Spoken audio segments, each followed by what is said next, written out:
The silence was the first thing, not an absence of noise, but a presence. It felt alive. And the light. Oh, the light. It wasn't like anything I'd ever seen or even imagined. Imagine the deepest, most saturated violet you can, then swirl it with the warmest, most radiant amber, and make them pulse together like a living thing. It wasn't blinding, it was like a gentle embrace wrapping around me. And there was this pressure. Not painful, but a definite feeling of internal pressure, right behind my eyes. It was strange, almost metallic. And I remember thinking, with a calmness that was utterly foreign, that this was it. This was the end of something. I don't know how to describe it really. It wasn't a color I've ever seen. It was more like color as a feeling of pure peace, unburdened by anything. All the worries, all the striving, all the regrets, they just dissolved. It was like nothing I'd ever experienced. Then a jolt, a jarring, physical sensation, and I was back. I was in the hospital. My name is Elena Rodriges. I'm 47, and until a few months ago, I was a high school history teacher in West Des Moines. I guess you could say I was a bit of a compulsive achiever, always pushing, always striving for the next goal, the next commendation.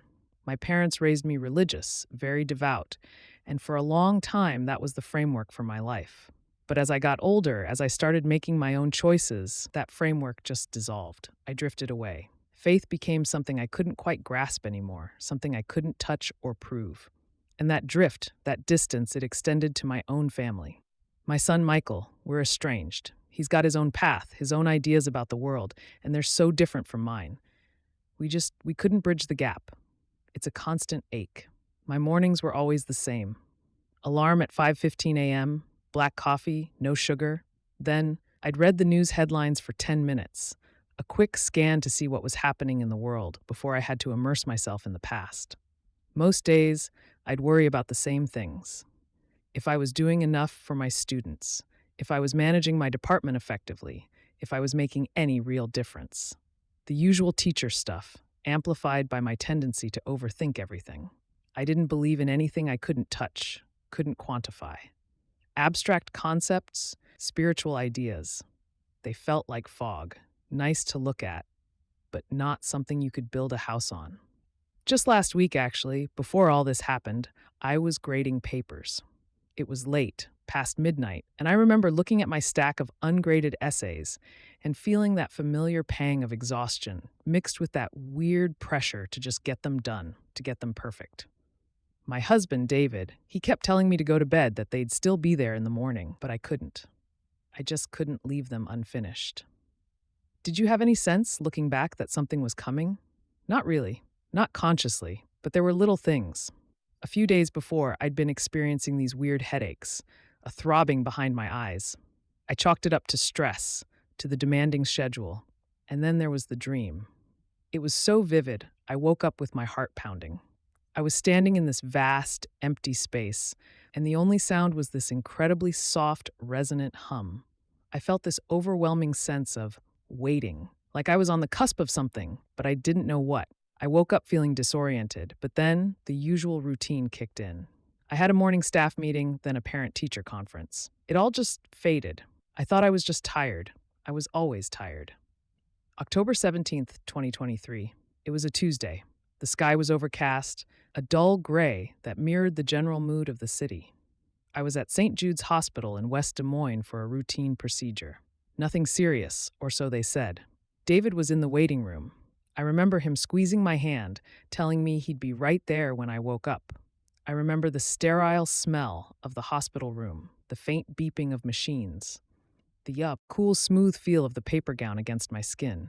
The anesthesiologist had this kind smile, and he talked me through it, his voice a low murmur. And then the feeling. It started as a tightness in my chest, a subtle pressure that grew rapidly into an iron fist clenching around my heart. My breath hitched. A strange metallic taste flooded my mouth, and the pressure behind my eyes intensified. Not just pressure, but a searing internal ache. The beeping of the machines seemed to distort, stretching out, then fading.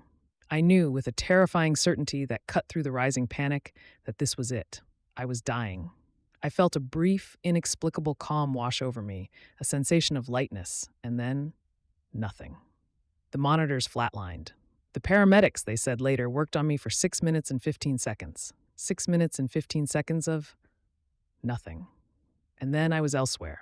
It wasn't a gradual transition, no floating through a tunnel or a slow fade. It was more like the room I was in simply ceased to be, and this new reality simply was.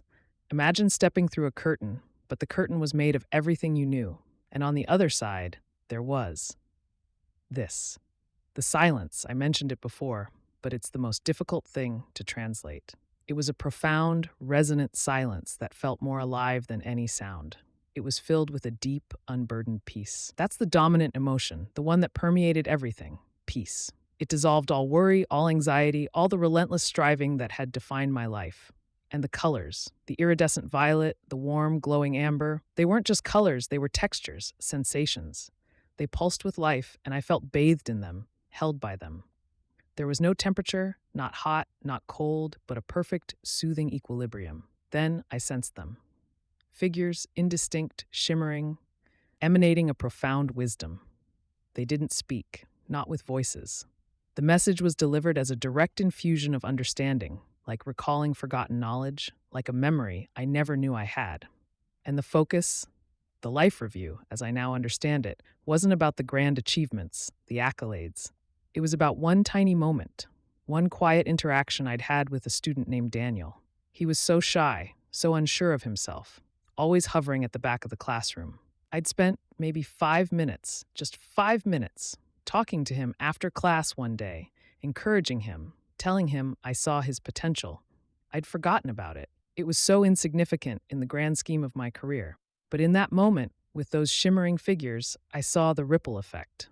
That small act of kindness, dismissed by me as mere politeness, had kept him from dropping out. It had set him on a path that led him to become a counselor for at-risk youth. The message, delivered not in words but in pure knowing, was, your most profound impact was in the moments you judged as least significant. Those quiet acts of kindness rippled further than any public achievement. It was a complete recalibration of everything I thought mattered. The pullback was violent. It felt like being yanked, physically dragged from that place of profound peace and into a world that was suddenly too loud, too bright, too heavy. I didn't want to go. I had just found a sense of belonging, of purpose, that I'd never known. But I saw David's face, his raw, desperate worry, and something shifted.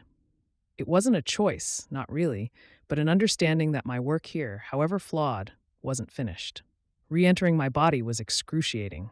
It was like being stuffed back into a suit that no longer fit, stiff and achy. The first thing I heard was the insistent beeping of the heart monitor, a mechanical intrusion into the silence I'd experienced. Then, a nurse's voice, sharp and clipped, discussing someone's lunch order. Welcome back, indeed. The world felt overwhelming, the air thick and cloying. Everything was too much. I was in the hospital for a few days, then recuperated at home. David was a constant presence, his quiet support a balm. The first conversation I really had, the one where I felt I could even begin to articulate what had happened, was with my sister. I tried to tell her about the light, the figures, the message. She listened patiently, then patted my hand and said something about how the medication must be making me hallucinate. That was when I knew I couldn't expect anyone to understand. The transformation, though, that was real. I quit my teaching job. I couldn't go back to grading papers and stressing over curriculum. Instead, I started volunteering at a youth center. I spend my afternoons there now, mentoring teens who are struggling, just like Daniel. I try to offer them that same quiet encouragement, that same belief in their potential. It's not about achievement anymore. It's about connection. It's about recognizing the ripples. And the watches, it's strange, but ever since I came back, analog watches just stop working on my wrist. I'll set them, wind them, and within hours, they're dead. A tiny, persistent reminder that time, perhaps, works differently now. Last night, I was sitting at the kitchen table, watching David read. He looked up and smiled, that same gentle smile he had in the hospital waiting room. And for the first time, I didn't feel the need to achieve anything, to prove anything. I just felt present.